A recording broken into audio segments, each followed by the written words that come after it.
Recently, a group of business professionals asked children the following question: what does love mean?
Difficult gift of all to give away, and at the same time the most necessary gift we need to emotionally survive. So may we learn to love with the innocence of children, dipping deeply into the well of God's limitless love for us.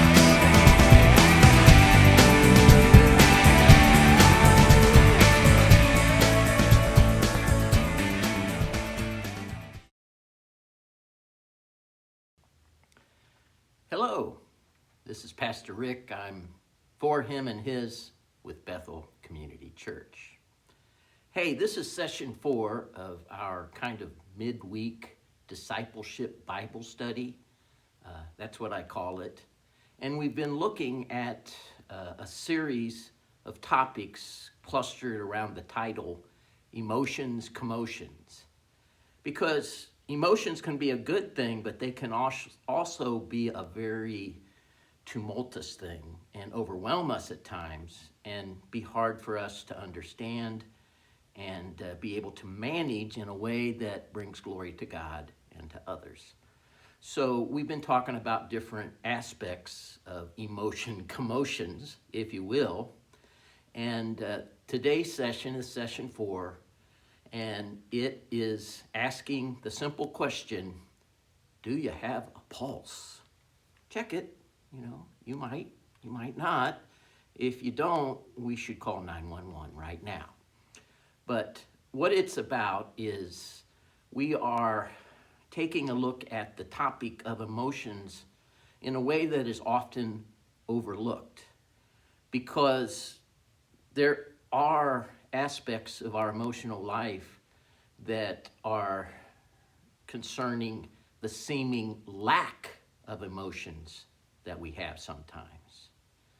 I mean, that's as important as the presence of emotions. There are times when we just feel like maybe we're dead, or we feel like we're dealing with somebody who is just not emotional at all, and they're cold, and they're kind of like Mr. Spock on the Star Trek series. But I think it is as important that our heart be in sync with the heart of Jesus regarding our seeming lack of emotions or feelings, or dealing with others who are like that, I think that is as important as it is to be in sync with our much more stronger and more demonstrative emotional expressions. Have you ever known somebody that, as far as it seems to you, has no feelings, hardly at all? I mean, you might be a person that is filled with emotions all the time, and you are passionate in how you feel, but maybe others you know are not so much like that, and it kind of throws you. Or maybe that might be you. Maybe you are that person that isn't really that emotional. Maybe you kind of see yourself as Mr. Spock, except without the ears, I hope. Kind of, all logic and all thinking things through, and it's all about rationale, and let's just calm down and think this through. And you're not so much feeling oriented. And the question that we are looking at about such a person, or if it fits yourself, is simply this: is there a pulse? Are they really alive? Are there signs of life? I mean, is it okay to be that way? Kind of non-emotional?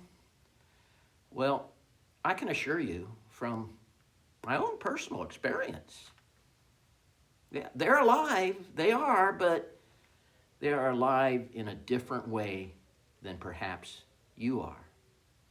They do have a pulse, but their heart rate is just a bit slower than yours might be. There are still feelings in there, trust me, because God has made us to be an emotional being. It's a part of our natural makeup. In as much as we are rational and we have a mind to think, and as much as we are volitional and can make choices, and as much as we are spiritual, we are emotional as well. And in fact, those feelings may, in reality, turn out to be far more intense than you may realize, but they're just hidden or not expressed. They're just not expressed, or they're not allowed to be shown as readily to others as yours might be. It's kind of like, once again, in Star Trek, because a lot of the things I learned in life, I learned from Star Trek.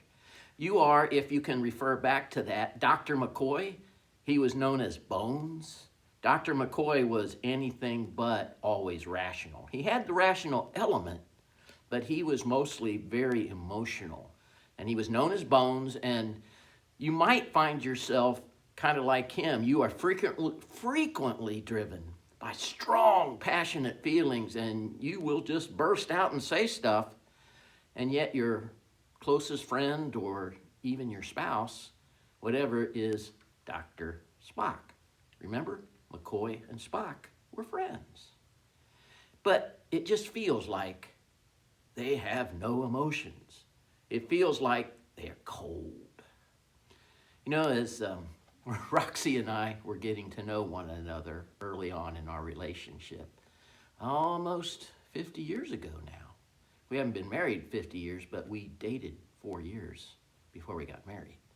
But almost 50 years ago now, wow. We were, 18, 19, 20, somewhere in there. And I did not have Spock's ears. I want to point that out. But I tended to be a little more like Spock back then. I was not very conversational beyond what was necessary. I was kind of quiet. I was more of an introvert. And I guess I was, in many ways at that time, far less emotional and expressive and communicative than Roxy was. Well, here's what we found. Over the years, we have kind of grown to come into balance with one another. We balance one another out. And I have become more emotional over the years. Emotional? Yeah, I am. And she has become a bit more logical, or shall we say deliberate. But she still doesn't have the Spock ears. Thank goodness. I like her ears the way they are.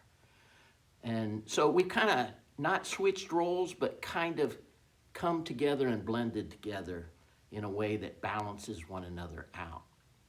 So I just want to take a look at two very important insights regarding those who you may know or yourself that has a slower pulse in terms of emotions or the ability or desire to express your feelings. And I'm hoping this will be helpful. And if you are one with the slower pulse, or I'm hoping it will be helpful as you love and deal with another person whose emotional pulse is not near as fast as yours. Here's the first insight that I hope will help you. You know, some people may be less emotional because they've been hurt somewhere along the line in life. I mean, hurt bad. And so they are dealing with that by becoming hardened and desensitized. They have kind of, in effect, developed a way to numb themselves without Novocaine.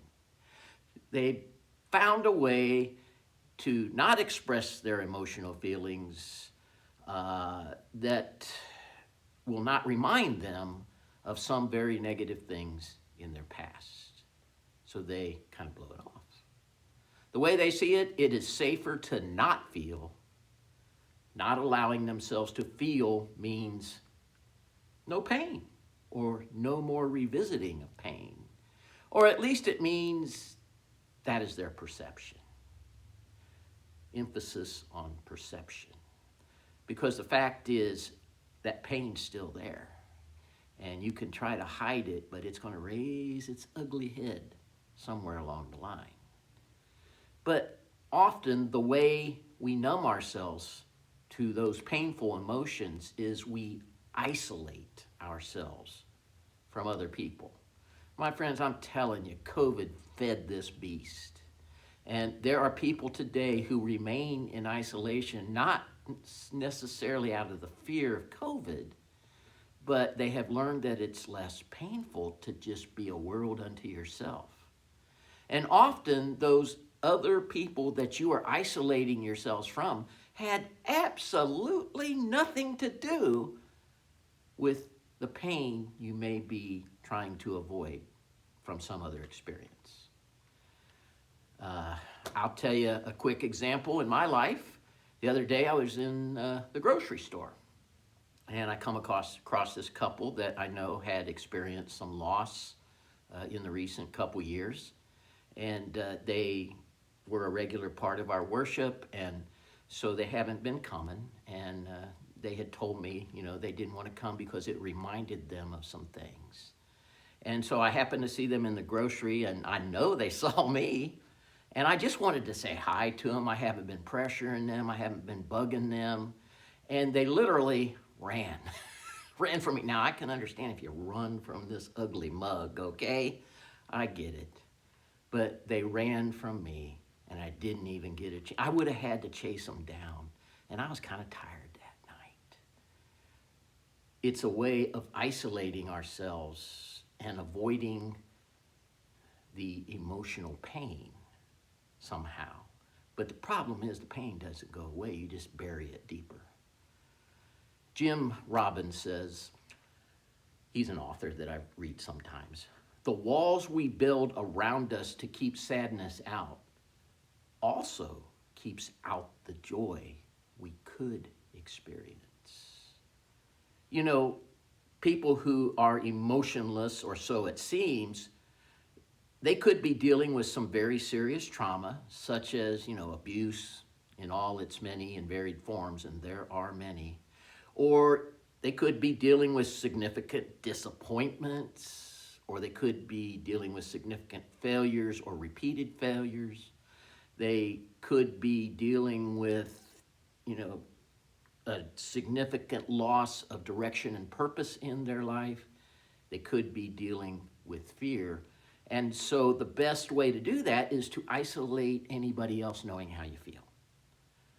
Well, my friends, the best thing that I have found, and I believe this is sound advice based on biblical truth, the best thing to do if you are a person that is more toward the slow pulse side emotionally, the best thing you can do is to ask God if there is anything like that in your life, that deep pain that you want to hide and bury, and therefore you're afraid it'll come out if you express your emotions. Ask him to search your heart. You may know what it is. Just bring it before him once again, and this time seek his healing for you. Because the healing of Jesus will always bring you into the community of faith and not isolate you from it. That's always the case. That's why Jesus went to great extent to develop a community of faith in a very hostile environment. And that's why here 2,000 years later, people will literally risk their lives to be an active part of a community of faith. They could isolate. They'd be safer, but they wouldn't be better. And then, on the other perspective, if you as a faster pulse person emotionally, more expressive, more demonstrative, are dealing with someone like that, ask God to help you to be sensitive to that possibility in someone you love, and pray for their healing and encourage their healing as you do have interaction. Once again, that is one big, huge reason the church as a community of faith, that means a group of people walking together with Jesus. That's why we exist and have tremendous value, not only for the kingdom, but for those within the kingdom. Hebrews 10:24 through 25 says, "And let us consider how we may spur one another on toward love and good deeds, not giving up meeting together, as some are in the habit of doing, but encouraging one another, and all the more as you see the day approaching." That's the first insight, the tendency to isolate and how it doesn't really help in the long run. Here's the insight 2. For some people, a less emotional pulse rate is a very basic part of their core personality. It's just the way they are. You've heard all the personality types, and they keep adding more and subsets of the ones that they did have, and people use different terms and different descriptions of the personality types. You go all the way from 4 to 104, okay? And I get it. Some of us are just built a certain way. And there is some truth in the fact that our basic core personality is what it is. But the question is our core personality being given to God so that he can use us within that framework for his glory? And once again, because we are a part of the community of faith, he takes our weaknesses and enhances them by the strengths of someone else. And he takes our strengths and helps the weaknesses of someone else. And so it's kind of like Roxy and me. We're a small community of faith too, but that's more than one. We balance each other out. And, that's okay that you have maybe a more introverted personality and less expressive emotionally, but it's only okay to a certain extent.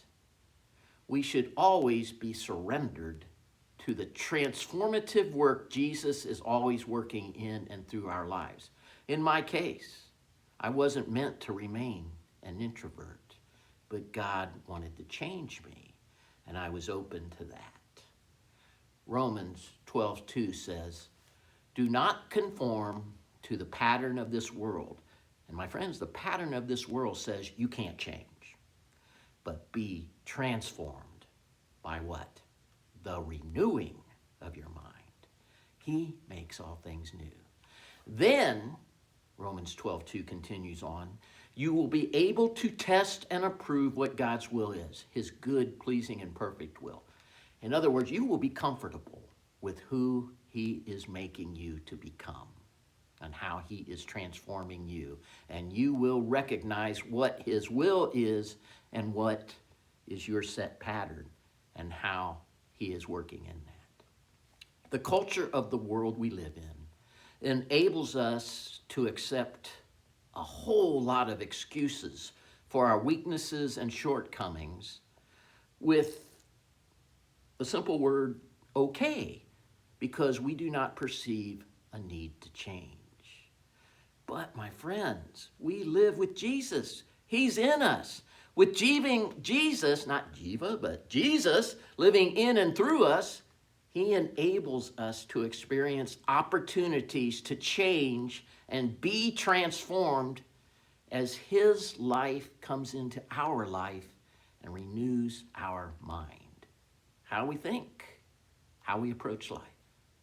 And when we allow that to happen, our mind, our thinking, will become much more in sync with our emotions, that is our heart, as we surrender more and more to his heart. In other words, our emotions will look more like what he wants our emotions to express.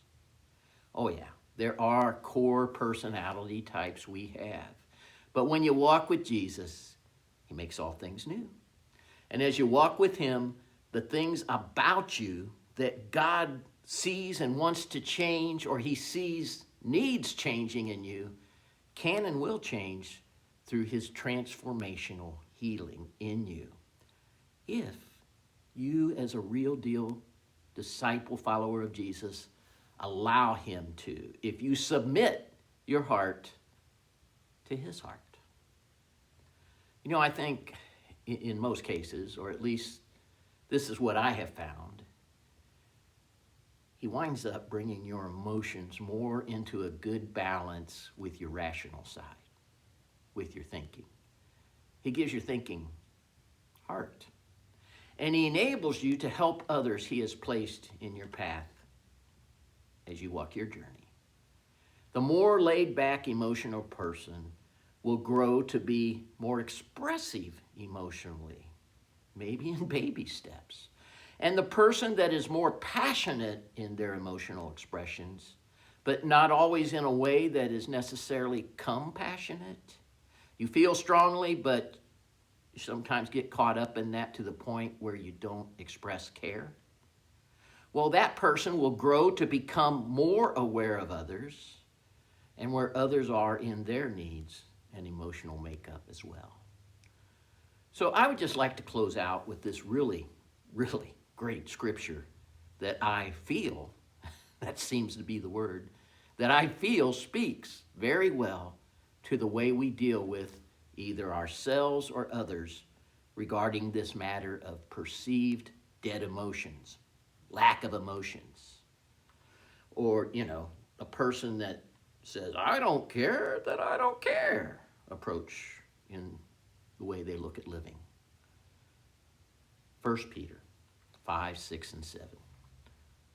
Humble yourselves, therefore, under God's mighty hand, that he may lift you up in due time.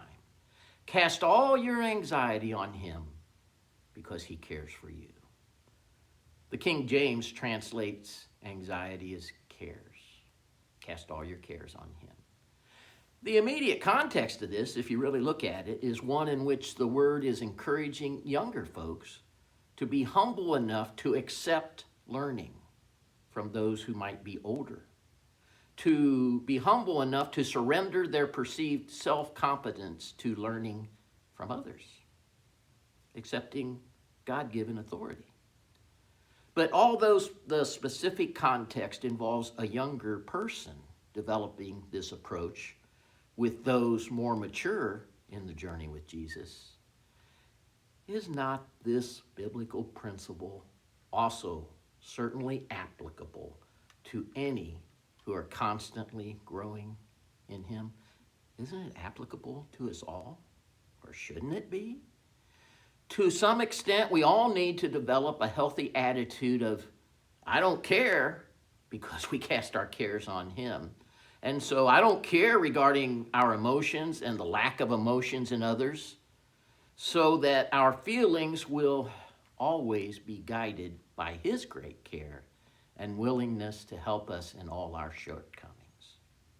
We shouldn't be exasperated by someone who is less emotional than us or someone that is more emotional than us. We need each other. And we are constantly encouraged to cast. Good translation is throw our personal cares, our concerns about how much we or someone else feels or does not feel on him. He carries that load for us. Through the surrender of our heart to his, we will allow him to continue to work amazing transformation in us. I don't know me from 30 years ago. Shoot, I don't know me from 5 years ago.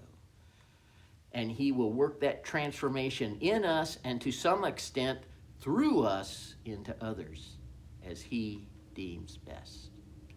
As long as we allow him to do that, we will grow in him and in the community of faith he has placed us in. And the varied emotional makeups we have will bring healthy balance in our lives and in our community of faith. Hey, I hope this helps. I really do. I feel like it might. I am Pastor Rick. I'm with Bethel Community Church. I am for him and for his. Please know, anytime you want to discuss anything with me, any spiritual matters, any concerns, you want to just pray with somebody, a listening ear, I'm available to do my best to be your friend and your pastor. May God bless you as you seek further in your walk of faith with him.